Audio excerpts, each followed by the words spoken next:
Hello dear students, today we are going to discuss about the movements of the earth.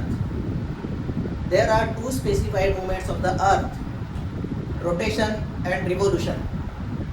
What is rotation and what is revolution? We are going to discuss now.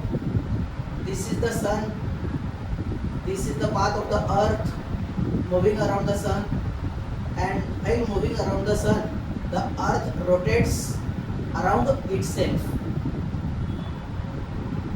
So the definition of rotation is the motion of the earth around itself is called rotation. मराठीत सांगायचं झालं तर पृथ्वीच्या स्वतःभोवती फिरण्याच्या क्रियेला परिवलन असे म्हणतात.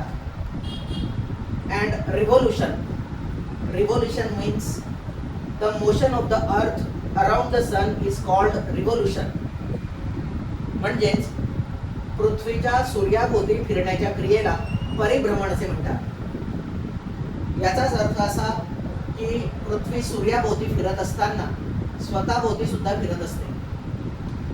सूर्याभोवती फिरण्याच्या क्रियेला परिभ्रमण, तर स्वतःभोवती फिरण्याच्या क्रियेला परिवलन असे म्हणतात. There is time span required for one rotation to earth is 24 hours and one revolution around the sun the time required is 365 and 1/4 days.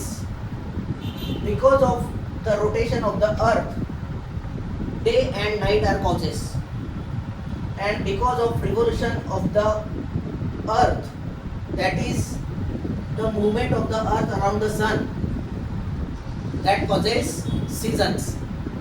याचाच अर्थ असा, परिवलनामुळे म्हणजे स्वतःभोवती फिरण्याच्या क्रियेमुळे पृथ्वीला 24 तासामध्ये दिवस आणि रात्र हे होत असतात, तर 365 आणि 1/4 दिवसामध्ये एक परिभ्रमण सूर्याभोवती करण्याच्या क्रियेमुळे या पृथ्वीवर ऋतू म्हणजेच सीझन्स तयार होत असतात.